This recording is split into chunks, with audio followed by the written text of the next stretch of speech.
You ever been in a situation where you think, am I crazy? And truth is, you're not. You're just a woman of color who happens to be working in tech or STEM and find yourself being challenged.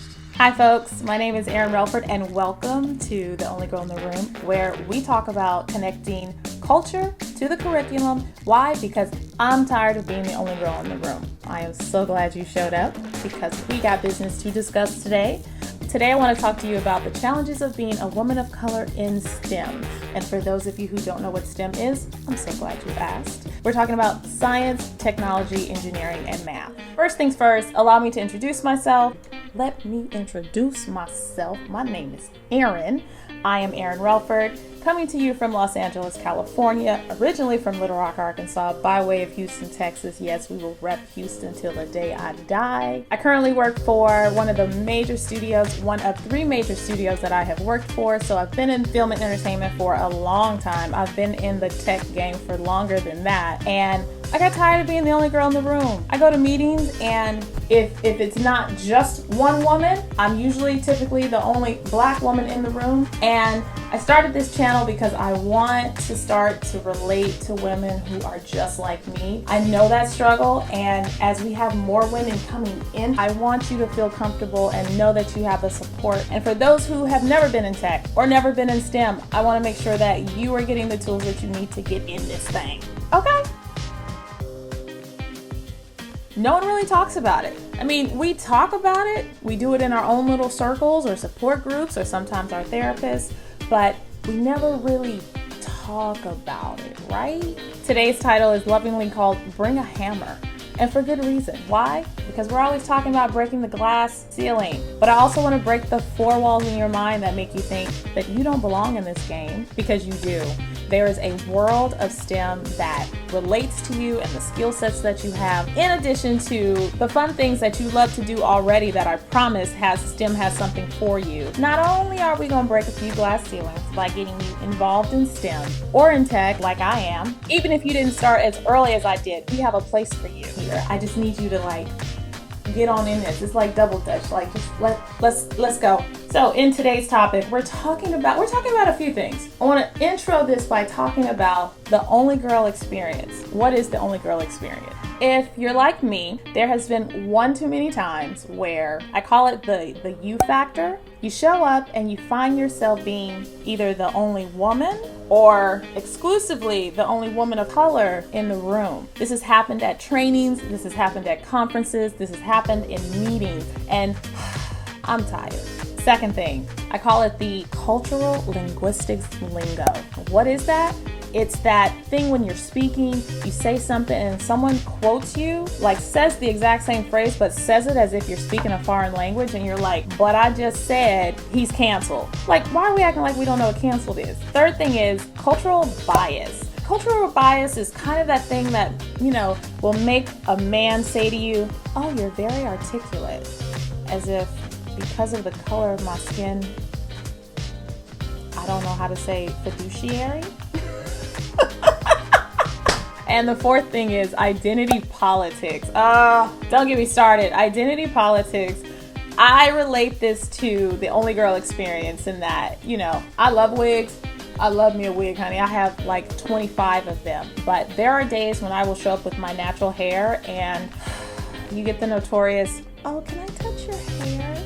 Don't worry, we're going to talk about that. I want you to understand that you have a hammer, you have additional tools that you can use. One more thing, I know all this sounds terrible. I know it sounds terrible, but I don't want to deter you from joining this world. What I want to do is arm you with the right tools, because you're going to need them in order to get past all of the nonsense and the re-education that we're having to do right now in the world of tech. So grab a pen, go get a notebook, because you're going to need it. Oh, and bring a hammer also. Let's go. All right, first thing in the cash toolbox today, we're talking about myths that relate to women of color and the challenges that they have. First myth is that you are alone.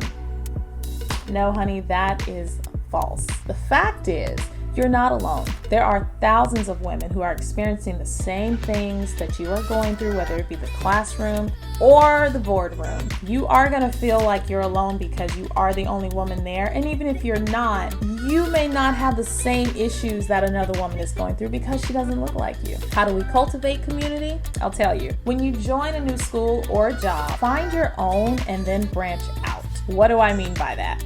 When I first moved to California, my 20-something-year-old niece told me, yes, I know, black does not crack. Yes, I know. She said, when you get to your job, find your own and then branch out. What she meant was there is something to be said for finding people who look like you so that you can talk about your experiences in a safe space and be understood and not have people branch out and tell you you're crazy and no, I don't think that's really happening to you. It's important to find people that look like you first. Establish those relationships and then branch out and find your advocates. Why are advocates important? Because advocates are going to be able to speak on your behalf and about you when you're not even in the room. And you want people around who are saying good things, positive things about you. Find your own, but don't you dare paint your world with one color. It is so important to have a box of crayons with different colors. And what I mean by that is make sure that you are diversifying your coworkers, your colleagues, and your friends. Because everyone has a different perspective to bring, most often a fresh perspective, and you want to be able to ensure that you're not doing the same things that, the other side is guilty or accused of doing, and that is cultural bias. So after you cultivate a community and you find your own, I want you to also look at both offline and online resources. There are so many different organizations that are there to serve you that, again, hopefully with women that look like you, but if not, it's okay.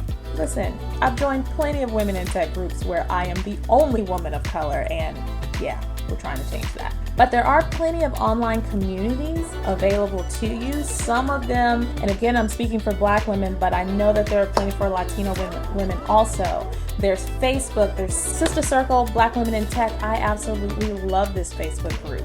Go out and find them. Also, come to my website. There are tons of resources available there for you just in terms of like where to go. I've listed some of the girl organizations that are available. There's Anita B. I absolutely love the Grace Hopper celebration that they have every year. That is my dream to present there. Yes, I said it. We're calling it.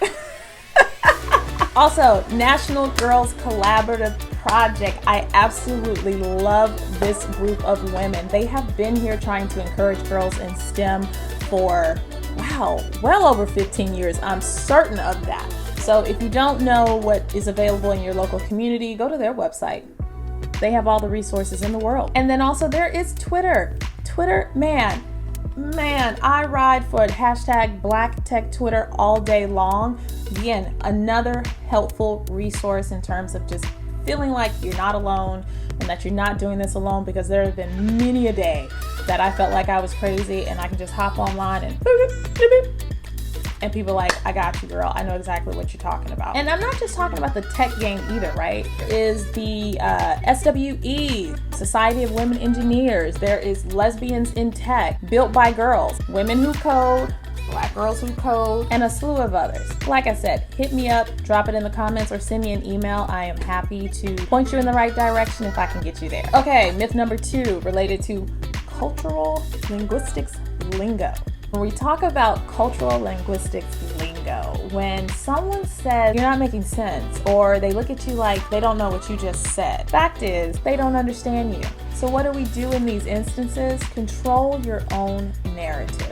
It's important that you speak with authority and be bold and be creative when you speak. Just because, you're using a slang. Listen, when you're in a corporate environment, yes, you should speak respectful, but you should also be you, honey. Listen, if I say something relative to the culture and they don't get it, that's on them. I'm happy to explain it for you, but I'm not going to change how I speak just so that you feel comfortable. And I think it's important also to remember that, you are your own person. If you're just a copycat or, carbon copy of someone else, how is anyone going to actually remember you? When you think about lingo and cultural lingo and people not understanding how you use certain words or slang, know that it's important to establish and define who you are in your own words. There are over 170,000 words in the dictionary.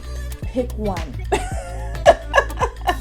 but don't let people pick them for you. Just in terms of resources, I want you to know that thesaurus.com, dictionary.com, man, I ride for the word of the day from Word Genius, and then also Power Thesaurus. Love these websites. Anytime I'm trying to find like a different word to use in a different scenario, I want you to get characteristic of who you are and be able to break something down for someone in case you have to. People assign value to different words, so you might as well do the same. Don't change who you are. Be bold, be creative, and expressive when you speak. Use your uniqueness to your advantage in helping people remember who you are. Lastly, if they can say M. Night Shyamalan, they can say your name. So don't go switching up your name because your mom named you Jeronica or what have you. Make them say your name correctly. Myth number 3, you're not valuable, therefore you're not worthy.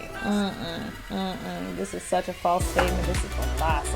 The fact is, you don't have to prove anything to anyone but yourself. Value is determined by you. Joining a STEM field or a career within STEM, you're going to run into male-dominated areas where there are few working women. They're not going to appreciate or understand you. So stop asking them to define you. Be your own brand and change the narrative when it comes to cultural bias. They're going to think of you in certain ways, but walk in the door knowing who you are and knowing your audience. You must remember what it is to define success for yourself. That ivory tower high up in the sky and those corner offices, they were never designed for you. So therefore, it's important to engineer your own path, and you're only going to do that by defining success for yourself. What do I mean by that? Success looks different for us all. Success for you might be, I want to reach manager in 2 years, or I'm going to learn a new skill, up my salary by $5,000. Success is going to be different for everyone, because if everyone's doing the same cattle call trying to get the same things, how are we ever going to get anywhere? And then also just in the realm in terms of like when we talk about jobs and HR, human resources, there's a great podcast called Y'all Hiring. It's on all the major platforms and it's by Roz the Recruiter. Absolutely love her. She has a great message and great tools that are going to help you get to the next step when it comes to your career. All right, myth number 4. If you identify as a woman of color, absolutely, you're going to need to be secure in yourself when you step into these spaces where they are male dominated. On new jobs, I would show up and I would only wear wigs and straight hair so that people felt comfortable around me. I was showing up, not being myself, to make other people feel comfortable. If you have natural hair, if you have dreads, don't let your hairstyle deter you from showing up and being your best self. Don't accept discrimination either. People can compliment your hair, okay? I've had plenty of people say, oh my God, I love it. But don't let people say things to you that are discriminatory. And let me give you an example. I worked for a lady who would make comments on my hair like, oh, that makes you look more authentic. Or your hair looks wiggy. Should you be discriminated? Don't ever be afraid to say something and speak up for yourself. I highly employ you to go out and look at the Crown Act that has already been passed here in California. We're getting there, not fast enough, but while we're still trying to make those ebb and those flows, don't accommodate. Just be you.